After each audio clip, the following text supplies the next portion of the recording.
সবাই রাসূল জান্নাতের দিকে নামাজ পড়ছে, এটা কইলেই মানে শিরক হয়ে যাবে। সে হলো গুরু, মহাগুরু।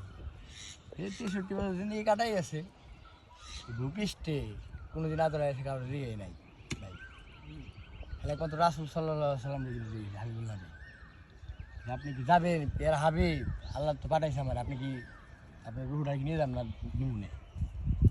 এটাই কিন্তু কইছে না আমার বন্ধু রাসূল, আল্লাহ কইছে তাহলে আমরা নিয়ে নিয়ে গেলাম। 63 বছর নিয়ে গেছে, হে চাইলে এখনো থাকতে পারতো, আজীবন বাঁচা, এটা এখনো বাঁচা। কিন্তু হে কি জান্নাতের এসে নামাজ পড়ছে? সব বন্ধুরা জান্নাতের এসে নামাজ পড়ে।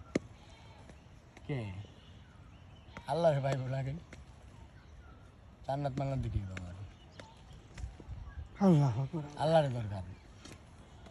বুঝুন কোন সময়, আপনি বুঝলেন কোন সময় আপনি আল্লাহ আপনার আপনার লগে ঘুরবো, যখন তখনই বুঝবেন। এটাই আল্লাহর খেল, এটা রুকন খেলতে পারে না, এটা তারিখ খেলতে পারে না, কারণ এরকম ক্ষমতা আমাকে নাই। এবার তো আল্লাহ ছাড়া, আল্লাহ যদি একজন কুফুরি করে ফু দেয়, আল্লাহ যদি লাগিস লাগবো না, তাহলে সবই আল্লাহর খেল।